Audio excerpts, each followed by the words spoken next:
नमस्कार। प्रस्तुत है आज का चिंतन। वह हर वस्तु, विचार अथवा व्यवहार अश्लील है जो मनुष्य के मन को प्रत्यक्ष अथवा अप्रत्यक्ष रूप से किसी निर्लज्जता की ओर संकेत करता है।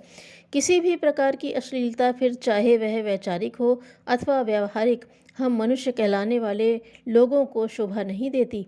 आज समाज में बुरी तरह फैली हुई अश्लीलता को घृणित होते हुए भी हर अच्छा आदमी भी उसी प्रकार मजबूरन सहन कर रहा है, जिस प्रकार निकम्मे निवासियों की गलियों से गुजरता हुआ राही मलमूत्र के साथ सड़ते हुए कूड़े करकट की भयानक दुर्गंध सह लेता है। भारत जैसे धार्मिक एवं नैतिक देश में जो अश्लीलता का आज व्यापक फैलाव दिख रहा है, उसके अनेक कारणों में आधारभूत कारण पाश्चात्यों के निकट संपर्क में आना है। अंग्रेजों और उन्हीं के भाई बंधु अथवा अन्य पाश्चात्यों में नैतिकता की परिभाषा भारतीयों जैसी तो है नहीं। अश्लीलता का जो अर्थ हम भारतीयों के बीच मान्य है, वह अर्थ पाश्चात्य देशों में नहीं है। उनके यहाँ इनका क्या अर्थ है, यह ठीक से नहीं कहा जा सकता। खुलेआम सड़कों पर चुंबन, आलिंगन उनकी यहाँ सभ्यता एवं प्रगतिशीलता में शामिल है। नग्न नृत्य और नग्न चलचित्र देखना उनके यहाँ बुरे नहीं माने जाते। नारी के शारीरिक सौष्ठव को चित्रित करने के लिए चित्रकारी को मॉडल गर्ल्स का मिल जाना एक असाधारण बात है। यह मॉडल गर्ल्स न केवल अपनी भावभंगिमाओं की अभिव्यक्ति तक ही सीमित रहती हैं, बल्कि निर्मर्यादा होकर चित्रकार अथवा फोटोग्राफर की इच्छा अनुसार अपनी भावभंगिमा प्रदान करती हैं। नग्न चित्र देना और लेना पाश्चात्य सभ्यता की कला में शामिल है। नारियों के ही नहीं, पुरुषों के भी नग्न चित्र बिकते पाए जाते हैं। इसके अतिरिक्त और न जाने कितनी ही ऐसी भारत में अश्लील मानी जाने वाली बातें वहाँ सभ्यता एवं कलाओं का अंग बनी हुई हैं। एक समय सभ्य भारत में भी विविध भाव भंगिमाओं के साथ स्त्री पुरुषों के नग्न एवं अर्धनग्न मूर्तियां बनाई जाती थीं, जो प्राचीन मंदिरों तथा गुफाओं में अब तक पाई जाती हैं, किंतु उनका क्षेत्र जनसाधारण से बहुत दूर था। समाज में सामान्य रूप से उनकी प्रियता का कभी भी प्रचार नहीं हुआ। वह कला बहुत ही उच्च मना कलाकारों तक ही सीमित रहती थी, जिसकी अभिव्यक्ति वे प्रौढ़ मन वाले, मस्तिष्क वाले व्यक्तियों की शिक्षा के लिए ही करते थे।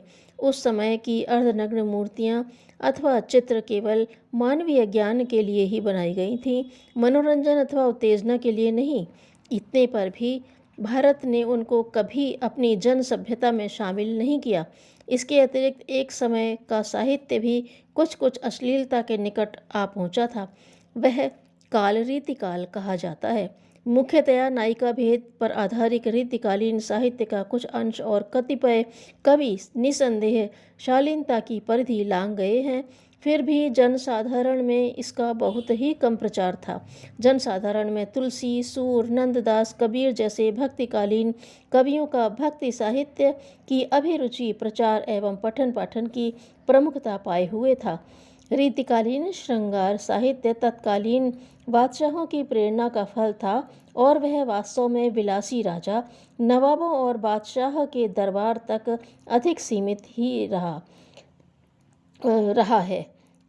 जिस पर भी इसके विकृत प्रभाव के राज दरबारों से लेकर जनसाधारण तक अपनी अमांगलिक छाप छोड़ी ही, जिसके कारण उन विलासी नवाबों और बादशाहों का घोर पतन हुआ और शीघ्र ही उनकी सारी हस्ती धूल मिल गई, और प्रमाद में पड़ी जनता भी सैकड़ों बार विदेशी लुटेरों द्वारा जी भरकर लूटी गई, और अंत में इस पतन की परिणति अंग्रेजों की गुलामी में होकर ही रही। इतना सब होने पर भी वह साहित्यिक अश्लीलता न तो भारत की मूल सभ्यता में मानी गई और न वास्तविक साहित्यों में। भारत की अपनी नैतिकता जहाँ की तहाँ रही, और जनता का सामान्य चरित्र भी न गिरने पाया था। साथ ही जो कुछ थोड़ा बहुत चरित्र का पतन हुआ था, वह तत्कालीन समर्थ गुरु रामदास जैसे महान संत परंपरा ने उठा लिया था। जिस समय अंग्रेजों ने भारत पर अपना पूरा अधिकार कर लिया था, उस समय कतिपय राजा नवाबों को छोड़कर भारतीयों का नैतिक चरित्र बहुत ऊंचा था, जो कि भारतीयों को पूर्ण रूपेण अपना मानसिक गुलाम बनाने के प्रयत्न में अंग्रेजों के लिए एक बहुत बड़ी बाधा बना हुआ था। अपनी हुकूमत निष्कंटक करने के लिए अंग्रेज भारतीयों के नैतिक बल का ह्रास अवश्य कर देना चाहते थे।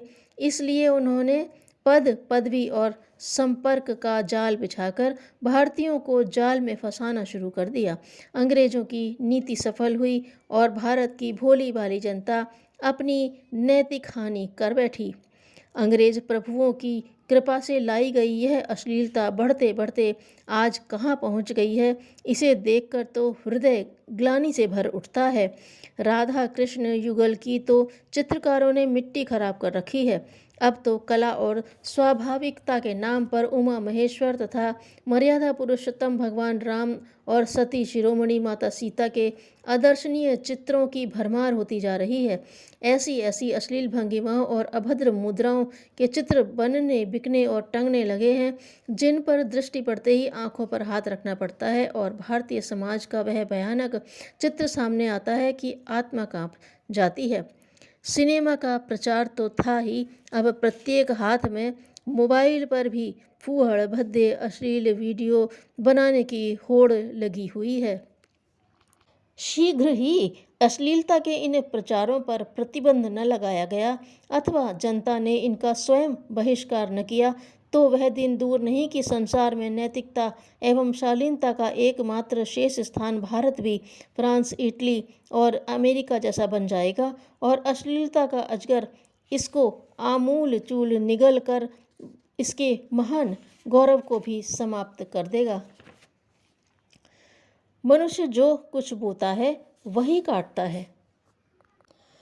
असत्य के स्थान पर सत्य को, द्वेष भाव के स्थान पर आत्मीयता को, आलस्य व प्रमाद के स्थान पर कर्मशीलता व सरलता को, भोग के स्थान पर त्याग भावना को प्रतिष्ठापित कर देने पर मनुष्य कुविचारों और कुकर्मों से बच सकता है। धन्यवाद।